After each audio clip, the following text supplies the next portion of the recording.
Yay! Good morning, good afternoon, and good evening, wherever you may be. Welcome to the Despise Girls. We have another really fun episode today. This is Tetet, Emilia, and Shereen. Hello. So we are now in Washington, D.C., in the US of A, participating, not really, in the IMF World Bank spring meetings. And more importantly, this afternoon, we will be joining the big march against the IMF and the World Bank. So, all right. So, it's been a long time since we've had a Despise Girls episode. What Since have you been? December. Oh my gosh. This is the first of the year. We are so embarrassed. Sorry, you guys, but last December was very tough because I got surgery and I had my molars removed, so it was a nightmare. And then we've been so busy, we haven't had the chance to join you all. So tell us all No. your gossip, please share. And hello to Rina, our fellow Despise girl who Yeah. is in Thailand at the moment, no? But we have Shereen. Yay! From Manafam. And I'm liking and loving her kufia. Yeah. Yes, this kofia is from Palestine, as you can see. Tell us, Shereen, what are you doing? What's your project? What is your dreams? Why are you here in DC? Everything. Why I'm here in DC, I really don't have a clue. Why did I decide to come here in DC? It's Really. painful. It's painful, people, to be here. It's really painful. It's not easy, but the most important thing and what makes me happy and give me energy that I'm among my sisters. Yeah. So yay! And as you know, we are attending the spring meetings and the anniversary of the Bretton Woods Institution. 80 years. Is it something to celebrate? 80 years of austerity, 80 years of debt. Well, to be more scientific, more 60 years of austerity when they discovered austerity, I mean. So yeah, they invented austerity. What an invention. How proud they must feel to invent austerity. Boo! Yes.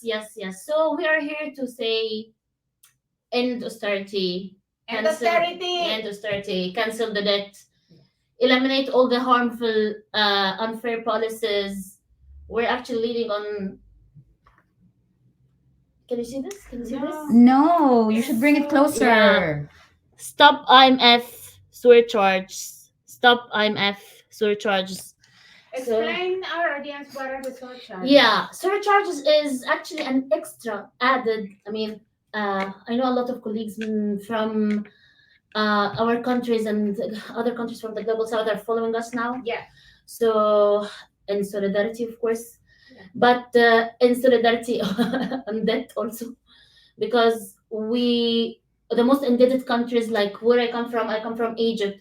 Where I come from, Egypt is one of the most indebted countries that is obliged to pay an extra interest rate on the service of the debt. That's disgusting. That can actually, for example, Egypt for the next year will pay more than 660 something million dollars. Surcharges. In surcharge only alone. surcharges. Yeah. That means on top of the debt And Exactly. the debt servicing. and top of the interest, there is a surcharge even. Yeah.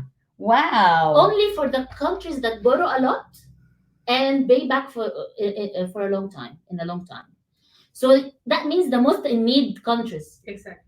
So we are here to also advocate to eliminate this unfair policy. This policy is against actually human rights. And you know what? The surprise, it's against the IMF Article 1 itself. Oh. So the Article 1 itself, this Article 1 says that you don't harm or jeopardize the economies of your members. And our countries is members of the IMF. and but they are jeopardizing our economies.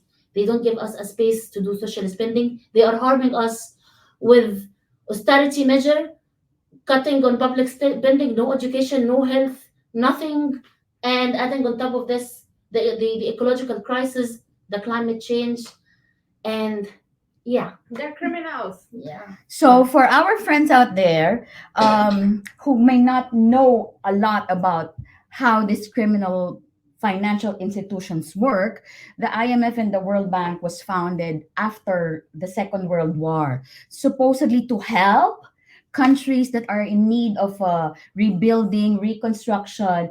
So, these financial institutions were membership based. It means you get to be a member if you contribute to its capitalization. Yeah. And of course, countries like the Philippines, Egypt, Mexico, developing countries. Oh, Mexico is not developing country anymore. So pretentious. They get to be a member of the IMF by contributing to its capital fund.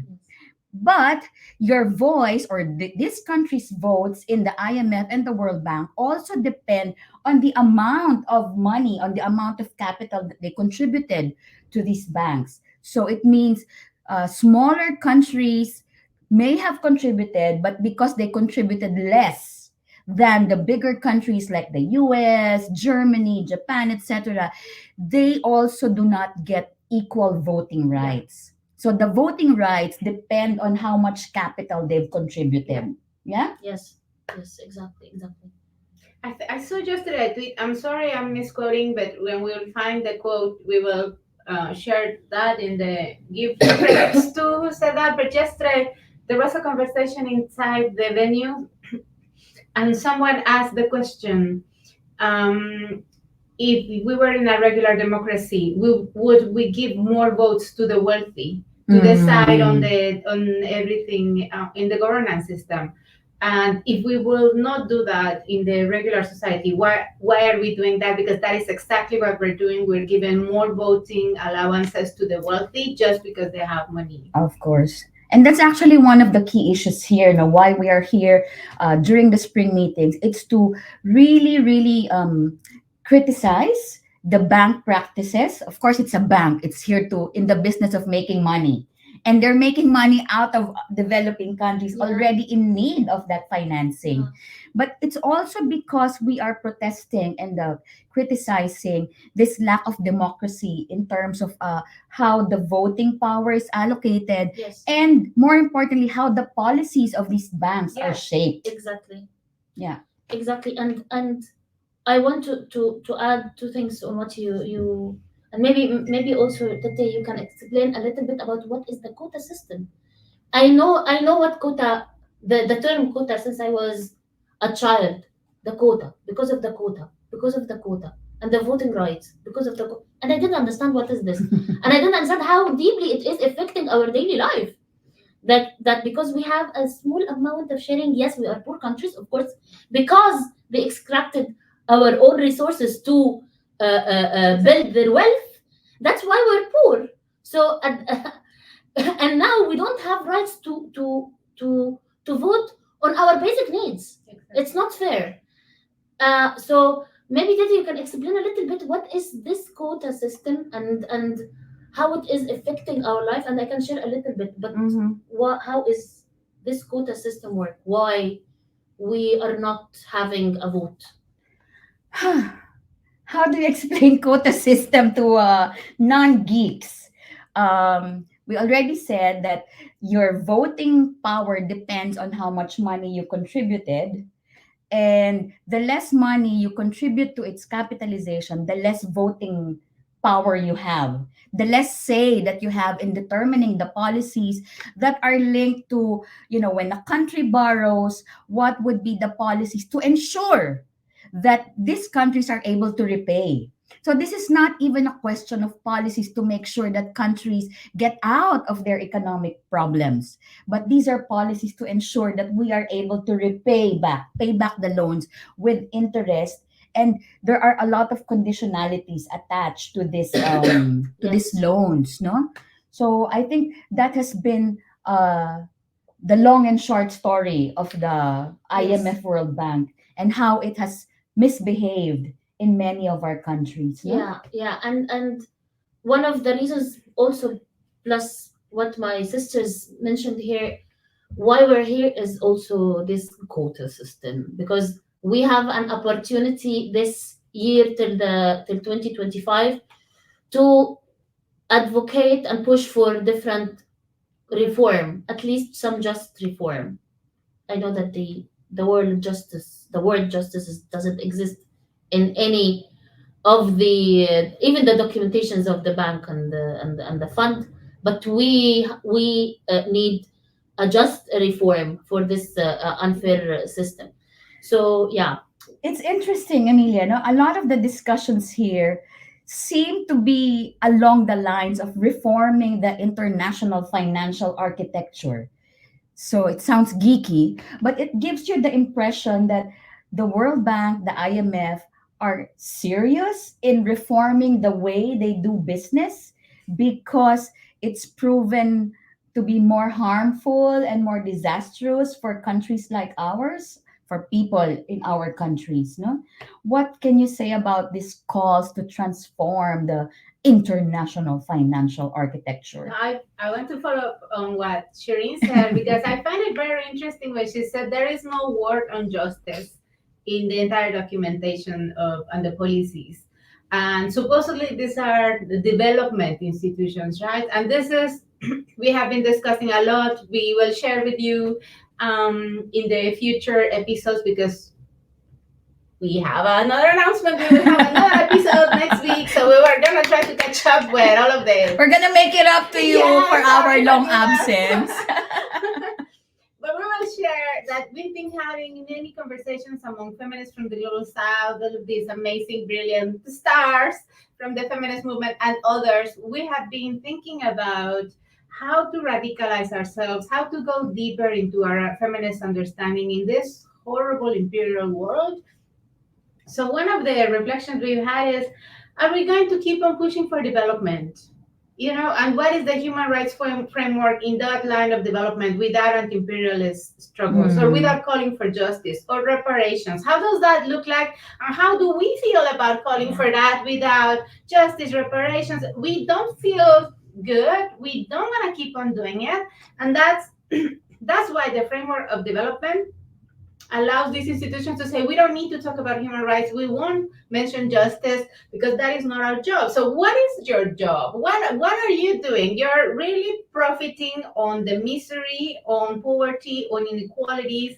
And now, as you are saying, how are they transforming themselves? They call it reform. We also want reform, but the way they want to reform themselves is to keep on profiting with new agendas. And now that Mm. leads us, for instance, to the profiting of the new sexy term, which is climate change. And all of us have been thinking we need to really tackle the entire ecological breakdown. But then they just want to go with the immediate emergency that they see that of course is very dire, but at the expense on the real solution. So now they are reforming, but just to get a larger share of the pie that they already have. And that is just despicable. But what's wrong with it? Everyone should be concerned about the climate crisis. And if the IMF and the World Bank are development, and I say that in quotes, if they are development institutions, then they should also be in the business of saving the climate. What's wrong with that? I'm being the devil's advocate here. No, so it's, I mean, this is something that the three of us have been monitoring how they are really pushing not only for what we call false solutions and this, what is the other term? The false solution and, Extractivism? no. No. No? Okay, you can think about I it. think distracting, distracting measure. No, I'll come to this. Okay, but not only they're pushing for more whole solutions, they're also proposing more privatization, more mega project, more extraction, because, for instance, now to solve the, well, we've discussed this, because to promote more fossil fuel transition, they're investing more in mining extraction. That would mean harming the Mm. Oh no. biodiversity in the global south. And actually, it's been good to be here because inside is terrible inside the meetings, but outside there is a very thriving and very inspiring community of activists coming from around the world to also discuss alternatives. So yesterday and the day before, we've been attending some discussions on green colonialism, Mm. and Hamza Hamuchene was saying that now they have this new research all around the MENA region, and they were saying how fossil fuels are now taking over the entire market of renewable energies. And that is very dangerous, precisely because of this approach that this is a market, that we can profiteer from that. Mhm. So anybody who wants to join in the market can do so. And now there is this major risk of the fossil fuels dominating all of the field of energy. And then, of course, they can, let us say, administer the renewables and the fossil fuels to expand the energy base. And rather than withdrawing the fossil fuels from the market, they will just administer it to empower both of their profiting at the expense of the earth. So this is very dire, and they're starting to show more and more. And these are being precisely through the landscape that the IMF and the World Bank and other similar actors have allowed, and they're laying the ground for it. So it's very dangerous. So you're saying that this IMF and the World Bank have successfully reinvented themselves uh, in the whole climate change landscape, Yeah. and are now presenting themselves as green solutions, financing green solutions. But in reality, this is not a solution, but another mechanism by which the profiteers can make even bigger money. No, You said it. yeah. Bigger. And I don't know if you're following this, but the G20 recommendations was going to bigger bank approach, Mm. bigger in investments, bigger in development. So it's bigger, bigger, and bigger, and now bigger, better, bigger, whatever. So the problem is, and what is really make me يعني thinking that they are sincere. They are sincere about the restructuring. They are sincere about the reforming. They mean it. I'm shocked. They really mean it. But they did it. But the whole problem Hmm. is they mean it on what base? Reforming what? I mean, this is my whole problem. I Yes, they are sincere on what they are doing. They are thinking that they are doing the best to, Profiteer more. yeah, and doing some development around, yeah. But the base is a new liberal vicious policy. So Yeah. is the base is corrupted. The tree will actually uh, uh, uh, come corrupted and has bumps, not fruits. So I mean, and this is what is the reality is. Yeah. So at the end of the day, yes, we are pushing also for just reforms, but it's not enough. Yeah, I think it's because the concept of justice is lost on these financial institutions. No, yesterday I've been hearing about um, how the World Bank is now the trustee of this loss and damage fund that has been approved at COP 28, 27, Yes. to administer this new architecture for providing resources to countries and communities most affected by climate impacts. So it's like, um, there's a huge disconnect. How can a big bank be in the business of providing resources to communities most impacted by these harmful extractive industries that are causing an intensification of climate impacts. So that's the huge disconnect, no? And it's going to be big money. Yeah. We're talking about trillions of dollars, although there's only around $700 million pledged so far for this loss and damage fund. Pledged meaning promise. Mm. It doesn't mean that the money promised will actually come in. And what kind of conditionalities will again be imposed to countries already struggling, to recover and Exactly. rebuild from climate impacts? Yeah.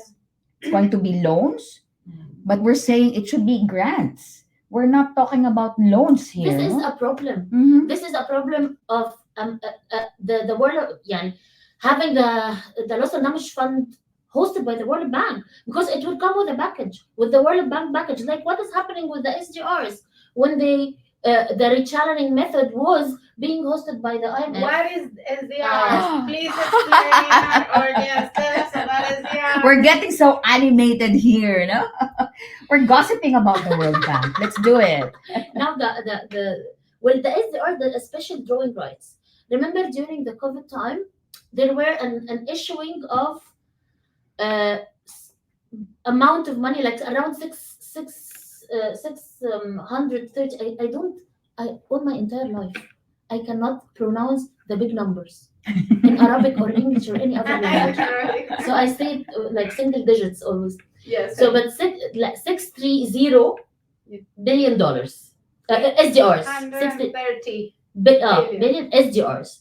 So and because of the quota system, every country take a share of this SDRs according to their share. طيب. So طبعا I mean like our countries took like $200. I'm kidding. I'm kidding. But like peanuts. Yeah, the largest share were to the more wealthy countries. Exactly. It's disgusting. Exactly. And that is money that is not loans, doesn't come with conditionalities. It is free. Free money. It's not free because it also come with the packaging. Flowing money. Yeah, flowing money. Flowing. So, when the big countries that have bigger share, like the States or the UK or UAE or whatever, got this amount of money, they decided people were asking for rechanneling this money to the global south and the most indebted countries. So they decided to create this instrument inside the fund, the IMF, that is called the RST, Resilience and Sustainability Trust. These are unused SDR allocations Yes, that the rich countries do not need. they don't need it. So they needed to find a way by which they can make more money from that money that they don't need. That's just. And they invented this resilience and sustainability trust to put in their unused SDR allocations so that countries who are in need of cash, liquidity, could tap into it. But what happened back to those SDRs that was supposed to help the countries in the crisis, the COVID, the war, the climate change? They turn it to the SDRs because it was hosted by the fund, comes with the package. They turned the SDRs to more debt for us. Yeah. Comes with conditionalities also, green conditionalities, So, immigrations. Yeah. On the one hand, advocates and poorer countries are asking more SDRs, more to be released, more money, but that should be channeled precisely to poorer countries and countries in need. And therefore, now we are also having this conversation about this trust because it's just outrageous that the money that was meant to support on COVID and other issues is now being also used to profit more. And then there is this, everything is for the elites, and they are institutionalized this level of inequality. So it's just outrageous. I just wanted to also mention that I remembered what I was the term that I was Okay. forgetting. It's false solutions and dangerous distractions. Mm. And dangerous distractions are, for instance, these proposals that are based on technology Oh yeah. measures that are really saying, oh, carbon capture, carbon markets, etc., that are really not gonna solve the climate crisis, and it's very dangerous because on the one hand we are delaying the real measures, and on the other, it's really bringing us on the verge of not acting on the real system change that we need. So and that's again the problem with all of these actors promoting these false solutions and dangerous distractions, while at the same time hosting they're holding hostage Mm-hmm. the new proposals such as the loss and damage fund.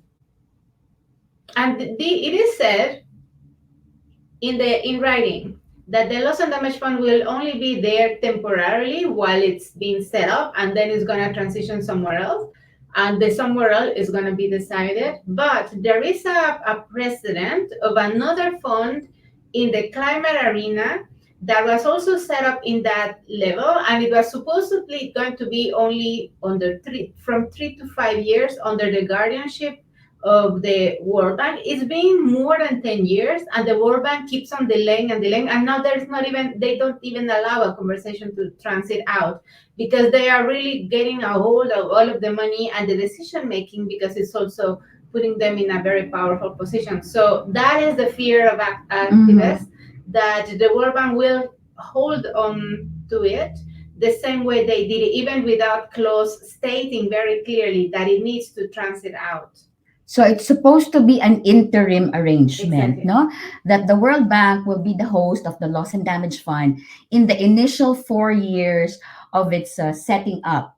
But as what Emilia said, there is no provision that it's going to sunset. It means it's going to transition out from the World Bank. So, the world has a funny way of where interim arrangements can become permanent. And that's what we're very much concerned about, Yeah. that it can be a permanent arrangement. But we're so negative. There are some 11 conditions that the World Bank should meet because it's tied up to all of the climate negotiations. No, the decision to have the loss and damage fund is tied to the UNFCCC conference, the COP process. Mhm. So the World Bank has to prove that it is able to meet the conditions set by the COP to be the host. Otherwise, it's not going to be the host. Is that a possibility even? Mm, One, do you think that the World Bank can really meet all of these 11 conditions set? I don't remember all of the 11 conditions, but it's got to do about accountability, transparency, and participation. So these are the things, no, that they need to prove that yes. they will be able to meet if they are to be the host of the loss and Okay. damage fund. I want to answer your question. In theory, yes. They can meet it. In theory. In theory. Go ahead, Shireen. In theory, yes, because the policies that the World Bank put to itself as an entity, yes, has transparency, Mm-hmm. participatory, and accountability. Mm-hmm. So in theory, on papers, yes, but Watch out. come and see the level of transparency, participatory approach, and accountability.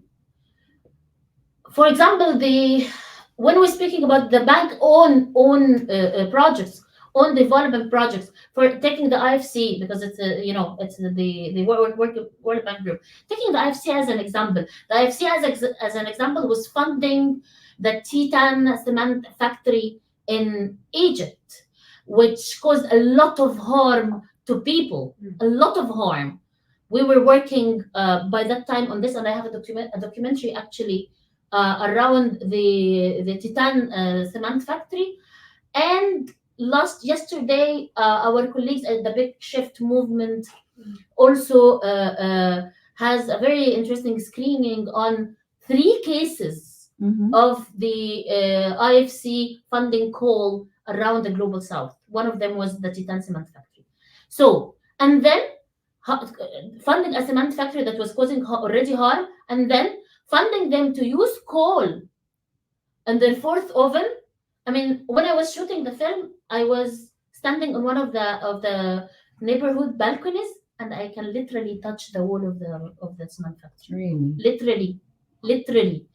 And when people started to complain, speaking about accountability, and the bank has an accountability mechanism that they are trying to hide. But I mean, and they are, to be honest, they are trying to do a good job, but with limited resources. And at the end of the day, they are having limitation.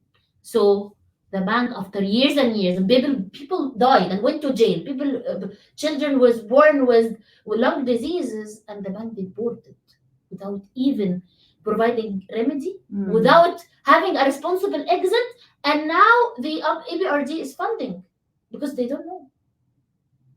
So this is the accountability system. Yeah. Yes, they have transparency. Of course, they have transparency. The policy, there is a policy for transparency. But what does that mean? Yeah. What does that mean? They are, go to the World Bank website. You will get lost in the documentations that nobody understands. Well, it's our problem that we don't understand. Yeah, always because we're people.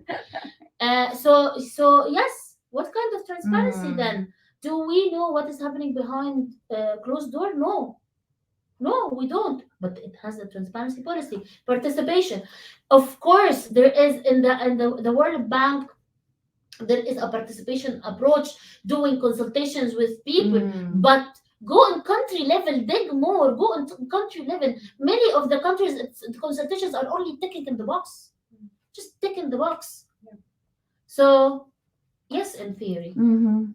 but I don't know how it be applied. You know, this is my first time to attend the spring meetings.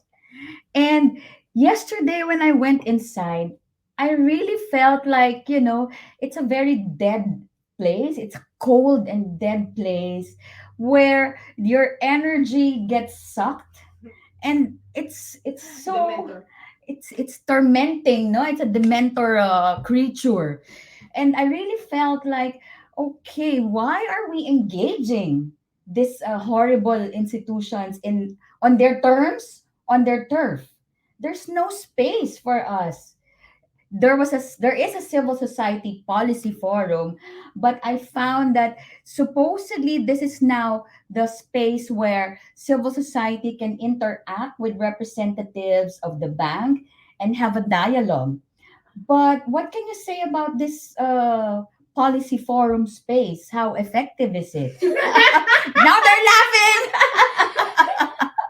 I'll start and then you continue. So, Yeah, educate us. We are the newbies here.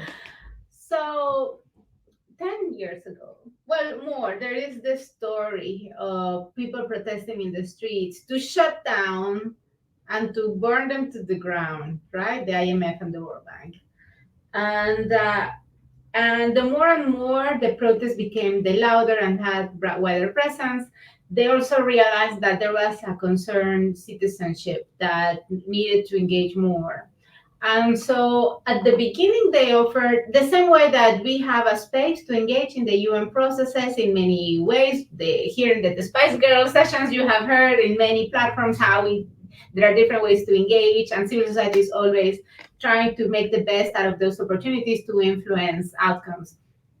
It was the same thing there, the same offer that actually we heard that in the 50th anniversary, civil Mhm. society was saying that they didn't have that they wanted transparency because there wasn't even transparency. They weren't even publishing their documents. So back then, their demand was precisely this: accountability, transparency, to have Oh. access to all of their documents, etc.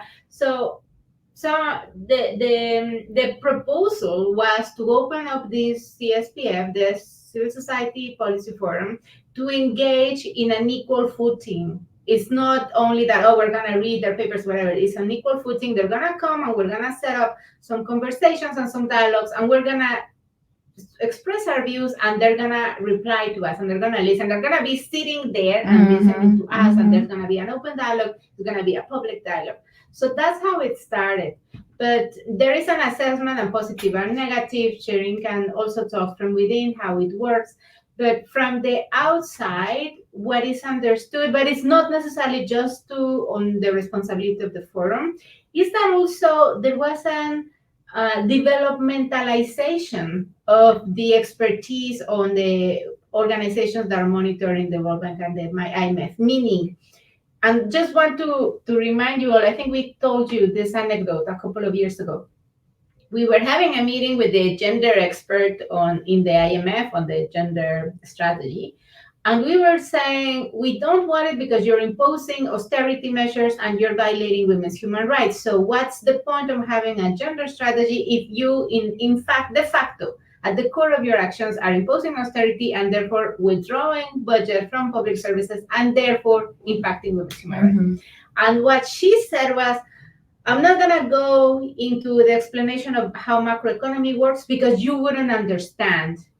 You are not going to understand. Macroeconomy is so complex and so sophisticated, so I'm not going to explain why we are imposing these measures on the ground because you don't understand. This is why we are going to have the gender strategy because we want to counteract any negative things, whatever. But we're not even going to discuss because you don't understand. So condescending. She told us in the room with many feminist economists. But that's the premise, and that's precisely what Shereen was saying. We don't understand, but it's a sarcasm. But at the same time, it's also an intentional tactic of them to write bullshit and crap so that a regular citizen would not understand. And the engagement is so technical and their own lingo. And people have tried to say, okay, I'm gonna come to you in your own terms, and they started to have these dialogues that are reciprocating them in their technical language. But then these demands that are anti-imperialist, anti-austerity started to fade, although not completely. I'm not going to say it's black and white. It's in their own terms, people were confronting them. We want to remove austerity, we want to remove debt, etc. At this point in time, after many years, the question is how are we going to balance out and to bring more forcefully our demands that are anti-imperial, etc. And also remember that we wanted to burn them down. So how are we, if we are inside, how able are we to burn them down? But at the same time, as Shereen was saying, there are all of these surchargers. There is this event thing happen with the SDR. So there is still a need to hold them accountable. So there is this tension. Well, there's always, we need always to hold them accountable because they exist. And they is, I mean, we have to understand that those, the Bretton Woods institutions, the bank and the fund is part of the global economic structure. They are not standing alone. Yeah. It's the global economic structure. So I'm not, of course, I'm holding them responsible, but not only them, but the other, this whole global structure. We have to think holistic. And we were speaking about the Civil Society Policy Forum the civil society for years were pushing to have this Civil Society Policy Forum. It's a space that we need to keep, and it's very important. And that also going back to why we are engaging. We are engaging because it's reality. We are engaging, imagine why, because we are shareholders. It's our right to engage. I mean, like, it's our right to monitor. It's our right to engage. It's our right to push for justice, and it's our right. We are shareholders. I mean, like, they are not. It's not a private bank operating on Honolulu. No, it's institutions that we are actually shareholders at, our countries, our governments. Like, we are people living in the country. So we are shareholders, and they are a reality that affecting our life every day. So we need to keep engaging. We need to keep holding them accounting, and I'm not legitimizing what they are doing. And we can't let them off the hook. Exactly. But so going back to the Civil Society Policy Forum, for the past 4 years, I believe it was an opportunity for engagement on different ways.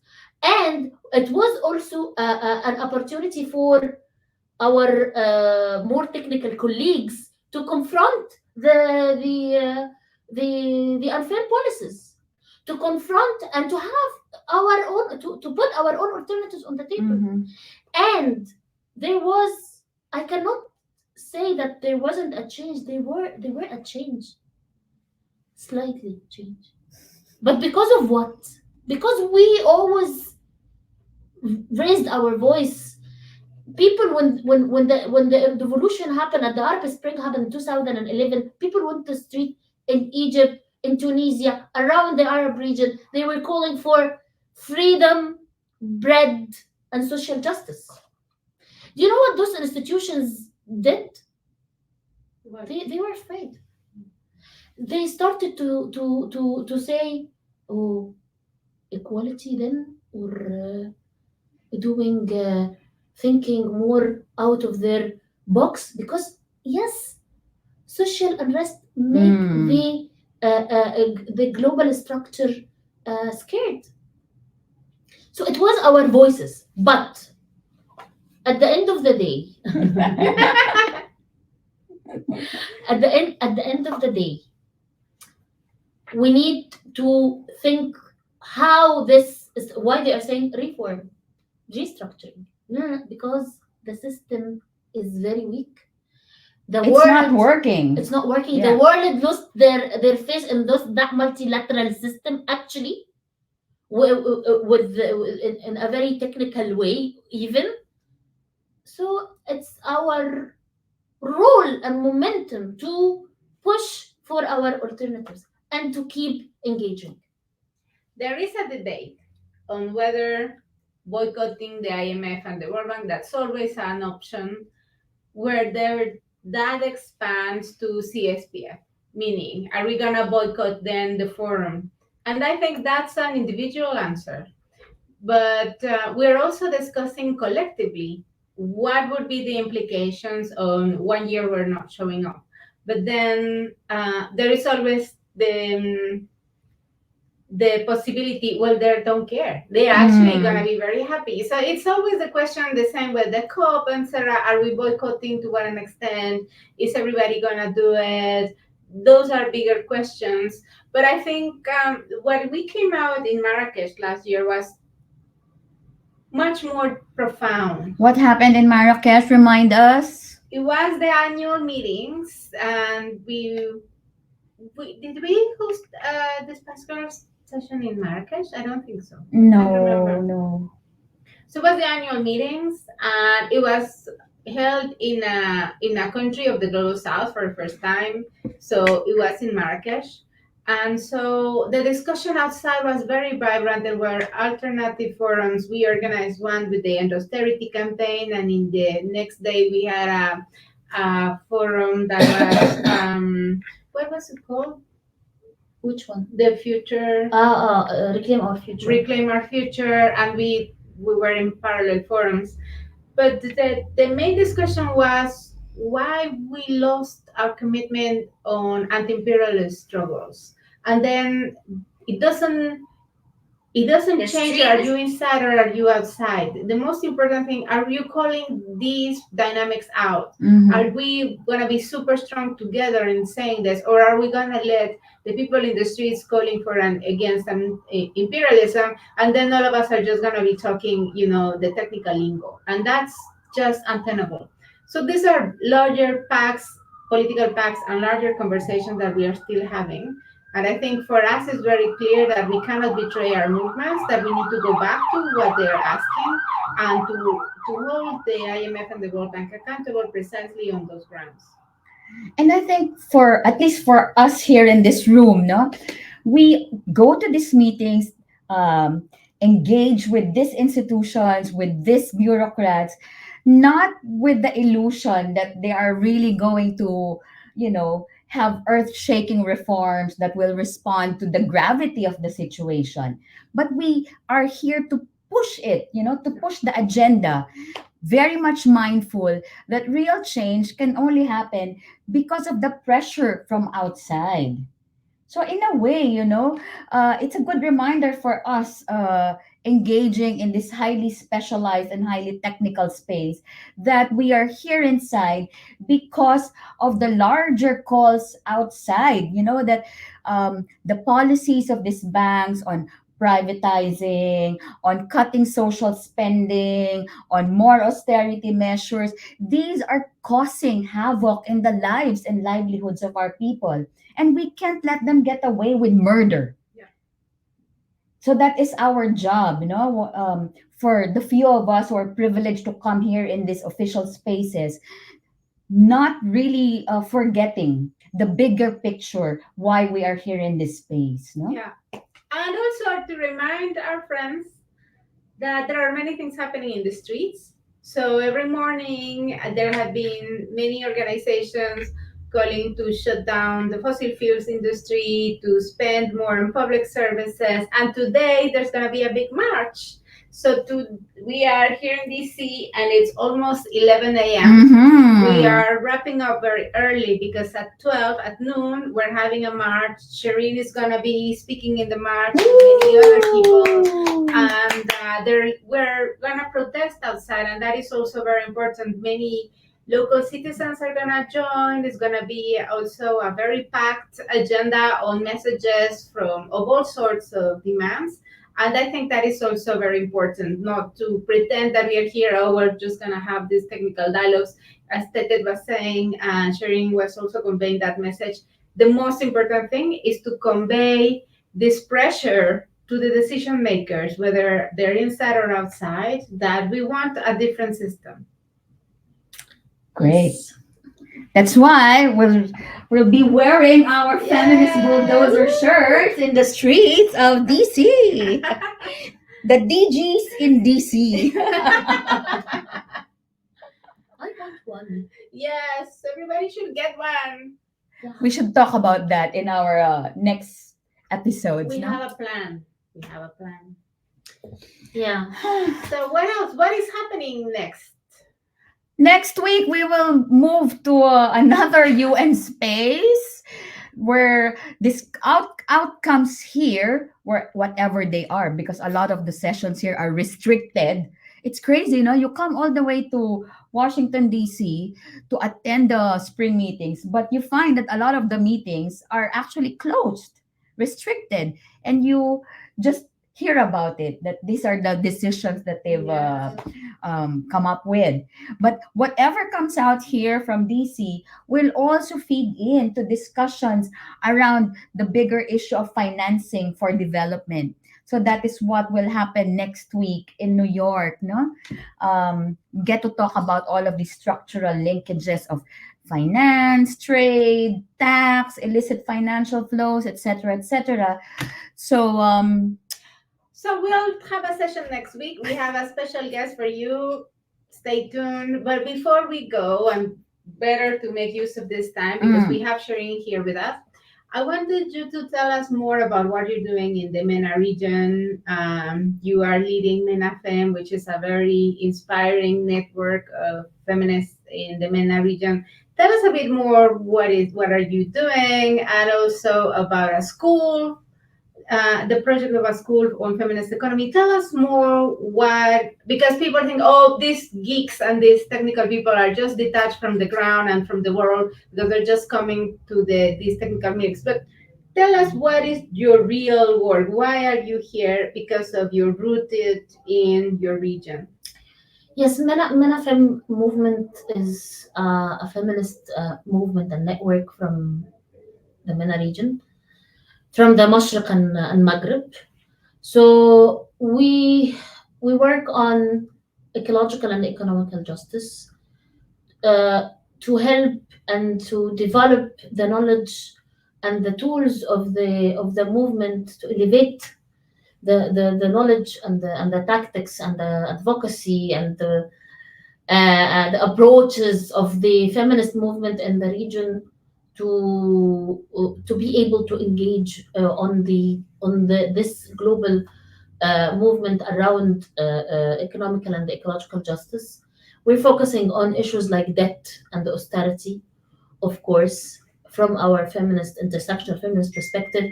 We're also focusing on and on um, ecological justice, that is including climate and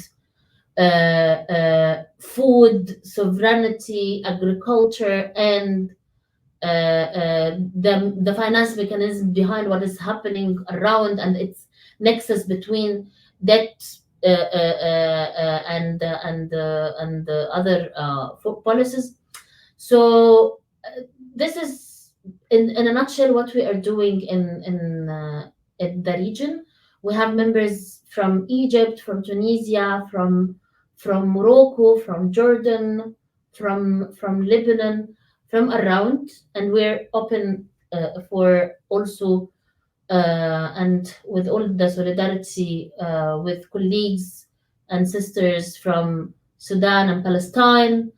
And um, we, as a network, we also have what we call a Menafem. So there's a Menafem Dad and Menafem Hub. Menafem Hub is hosting and producing in the same time the knowledge, our own knowledge, to decolonize the narrative around how we see this international structure, this economical structure, and to push and produce our own path in transforming this structure to a green, just feminist structure. So yeah, and part of doing this is having an academy, Mm. and feminist ecological and economical academy. Each year we are having like I can say a pilot. Mhm.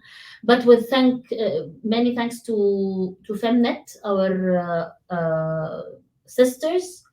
They are actually doing the AFMA. AFMA is the feminist school that they're holding every year, covering Africa. So they are holding the AFMA this year with Menafem, with us in Morocco next week, and with many brilliant sisters from North Africa.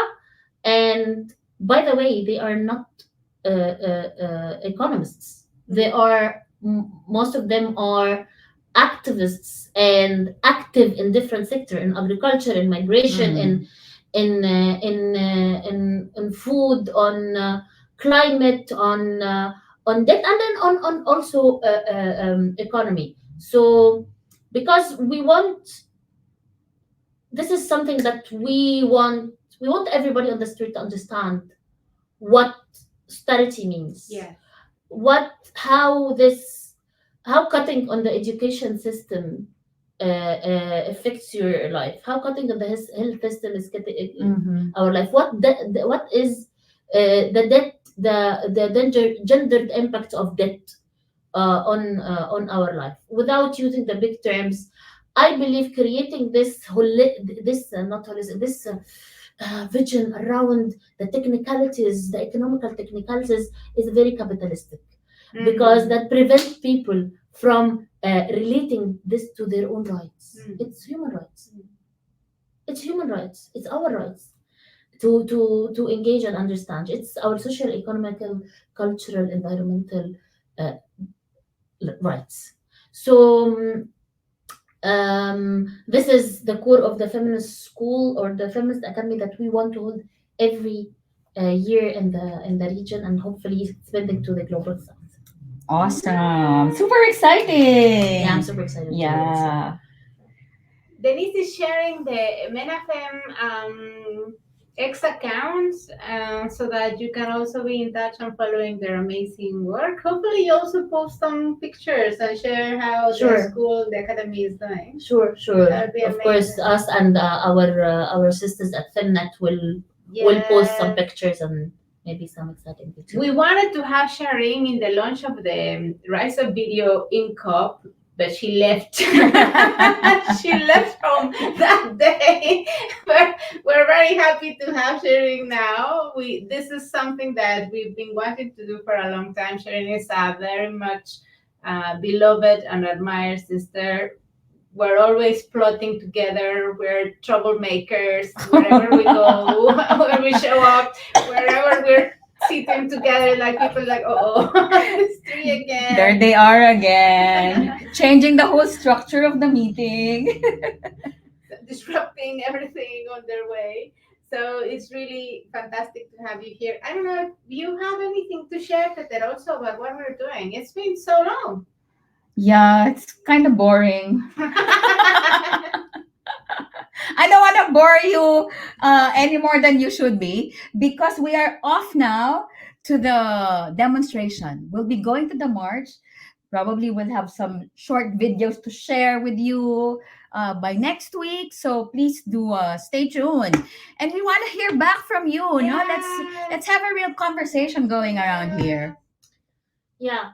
So before we go, I want to say free Palestine, and solidarity with our brothers and sisters that are suffering every day in Palestine. And we will keep pushing for justice. We'll keep changing this unfair system. So free Palestine. Viva Palestina Libre! Viva! Palestine. Thank you, everybody. Gracias, Denise. Hasta luego! Thank you. مع السلامة.